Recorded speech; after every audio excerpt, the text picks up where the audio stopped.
mohon izin saya buka dulu ya. Siap. Terima kasih. Assalamualaikum warahmatullahi wabarakatuh. Ya, sebenarnya dengan luasan BKPH Toko Pacu Suramandi yang kurang lebih 70.000 hektar, kami merasa kekurangan terkait dengan sumber daya manusia, terutama sumber daya manusia untuk tenaga pengamanan hutan. Jadi dengan jumlah 32 orang dengan rasio luasan ya hampir satu orang mengawasi 3 sampai 5 desa. Ini cukup luar biasa, kerjanya cukup berat, tapi dengan kinerja dan semangat teman-teman di lapangan, alhamdulillah sampai dengan saat ini tindak pidana illegal logging, perambahan ya bisa kami tekan lah, walaupun tidak 100% itu hilang atau tidak ada, tapi itu bisa kami tekan, walaupun kadangkala tindak pidana itu fluktuatif. Jadi kadang di beberapa bulan itu bisa hilang, tidak ada sama sekali, tapi di bulan-bulan tertentu itu terjadi. Inilah yang membutuhkan tenaga kerja ekstra keras, sehingga terkait dengan petugas-petugas di lapangan, kami membentuk Satuan Pengamanan Hutan Reaksi Cepat dengan jumlah polisi kehutanan sejumlah 4 orang untuk merespon hal-hal tersebut dan kejadian-kejadian tersebut. Dan terjadi dari 2020 sampai dengan awal 2022, jumlah catatan kasus kami memang sedikit, sehingga kami juga menjadikan prioritas utama untuk penanganan tindak pidana kehutanan terkait untuk pencegahan. Jadi kita tetap melakukan pencegahan lebih awal lebih baik ketimbang kita melakukan penangkapan atau mengejar pelaku. Nah, itu dari 7 resort ini teman-teman bekerja secara optimal. Ya, walaupun kadangkala hari libur pun kita juga turun ke lapangan. Ini pun juga masih banyak kekurangan kami di lapangan, karena ya kita hitungannya itu kucing-kucingan. Di pas hari libur mungkin petugas kami sedang istirahat, di situ dimanfaatlah waktu luangnya untuk melakukan tindak pidana kehutanan. Ya, tapi tidak ada masalah bagi kami bahwa itu kekurangan kami di lapangan seperti itu. Harapan Bapak kepada Bapak Gubernur NTB dan Bapak LH Provinsi itu gimana? Ya, harapan terbesar kami kepada Bapak Kepala Dinas Lingkungan Hidup dan Kehutanan Provinsi NTB selaku orang tua kami sebenarnya, karena kami merupakan unit pelaksana teknis daerah di bawah Dinas Lingkungan Hidup dan Kehutanan Provinsi NTB. Ya, harapan kami tenaga di lapangan bisa ditambah, SDM kami bisa ditambah sesuai dengan yang mungkin rasio satu orang terhadap lokasi pengawasannya bisa kita persempit lagi, perkecil lagi. Dan kemudian juga kepada Bapak Gubernur, ya kami harapkan, kami ucapkan banyak-banyak terima kasih atas perhatian yang selama ini diberikan kepada kami KPH, teman-teman KPH yang ada di tingkat tapak. Begitu besar perhatiannya, ya mudah-mudahan di tahun-tahun selanjutnya perhatian itu tetap ada, dan ya mungkin dengan melalui pertimbangan teknis, kami melalui Bapak Kepala Dinas Lingkungan Hidup dan Kehutanan, Bapak Gubernur dapat memberikan atensi terutama terkait dengan peningkatan jumlah SDM di tingkat tapak, kemudian juga penambahan sarana prasarana kami di lapangan. Seperti ini Pak, tentang Kamtipmas dan berarti Kapolres juga berarti ada babinsannya, Kodim 16 Tumpu, Kapolres juga kalau Kamtipmasnya itu apakah ada berjalan dengan PH Dompunya itu? Baik. Sebenarnya kita terbungkus dalam surat keputusan gubernur, itu ada Satgas Pencegahan Pengerusakan Hutan. Jadi tidak hanya KPH saja dan aparat penegak hukum, termasuk kejaksaan, pengadilan, dan OPD yang ada di perangkat daerah yang di Kabupaten Dompu juga ada yang terlibat di sana, termasuk Satpol PP. Forkominda ada. Cuma mungkin pelaksanaan di lapangan yang selama ini kami sedang menata dengan baik. Kalau dengan Koramil, Polsek, kami ada resort-resort di lapangan, jumlah 7 resort ini yang sering berkoordinasi dengan Kapolsek dan Koramil. Apabila dengan operasi besar-besaran, operasi gabungan juga kami tetap libatkan, dan koordinasi dengan Babinsa, Babin Kamtibmas itu juga tetap kami lakukan. Ya kendala kami terkait dengan dukungan operasional, baik dana maupun sarana prasarana ini yang masih kami rasa masih kekurangan dengan luas cakupan wilayah kerja kami. Nah, untuk harapan dan kepada kepemimpinan AKJ Shah Bupati Dompu. Baik. Sebenarnya Bapak Bupati selama ini sudah cukup apresiatif.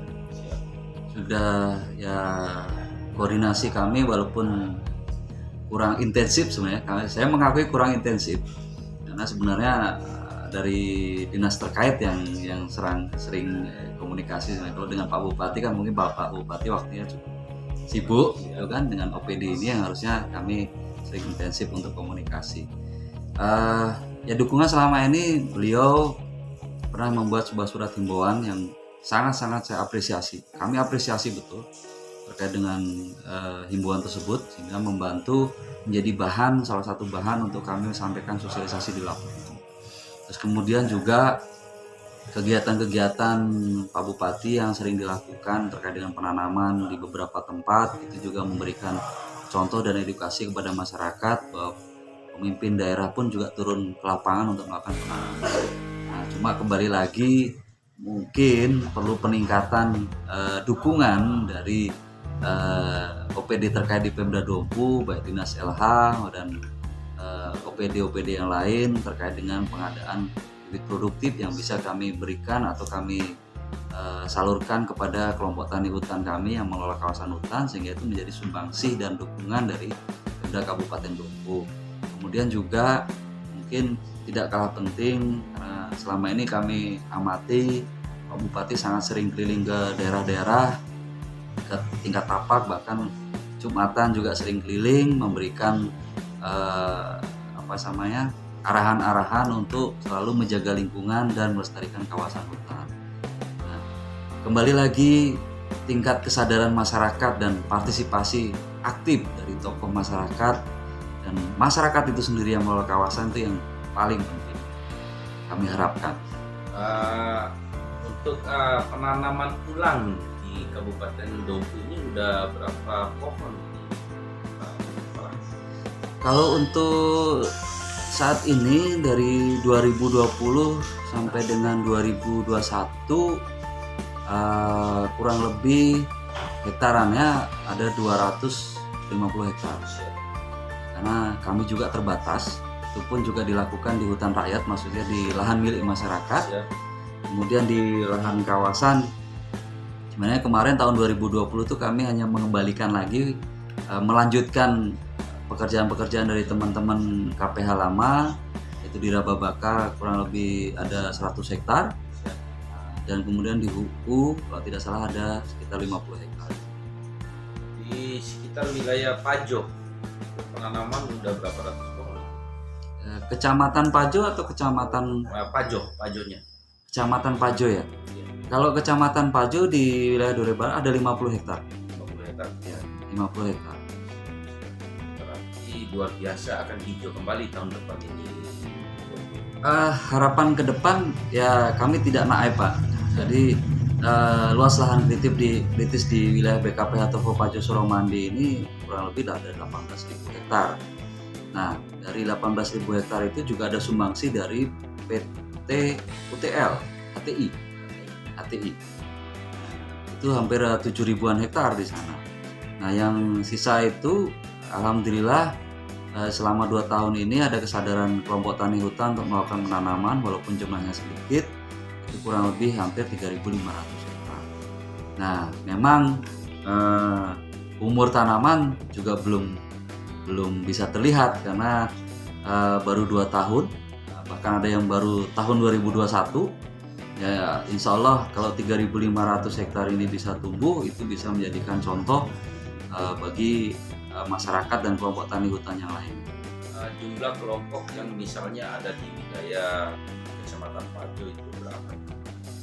Kalau untuk saat ini di Kecamatan Pajo, data terakhir termasuk HKM. Siap. Nah, HKM itu Pajo 1, Pajo 2, kemudian ada kelompok kemitraan, kemarin jumlah totalnya kurang lebih ada 6 kelompok tani hutan. Siap. Nah, terus kemudian juga saya belum update lagi yang data terakhir kemarin yang mendapatkan izin HKM yang terbaru. Siap. Itu yang belum kami update kemarin. Berarti untuk wilayah Pajonya ada 6 kelompok. Ya, yang sudah saat kami pindah. Kurang lebih 6 kelompok karena update sampai dengan 2022 ini kan fluktuatif.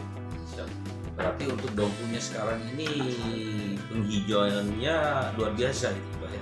Alhamdulillah, insya Allah luar biasa. Siap. Untuk harapan Bapak kepada Bapak Presiden Republik Indonesia Pak Jokowinya. Kalau saya sih mungkin tidak berharap banyak. Jadi satu hal yang mohon melalui Menteri Lingkungan Hidup dan Kehutanan Siap. Republik Indonesia kepada teman-teman di KPH untuk seluruh Indonesia, ya mohon diperhatikan secara baik. Jadi terutama juga ada peran-peran KPH yang melalui peraturan pemerintah nomor 23 di situ yang mungkin ada yang terpangkas atau hilang, mohon kiranya supaya itu bisa dikembalikan kembali.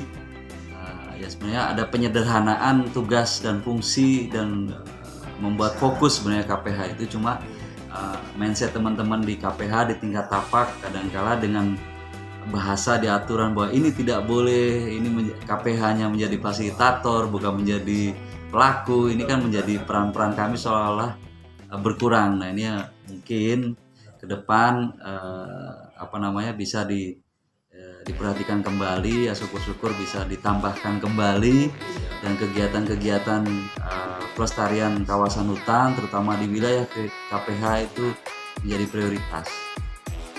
Untuk harapan Bapak kepada media. Baik.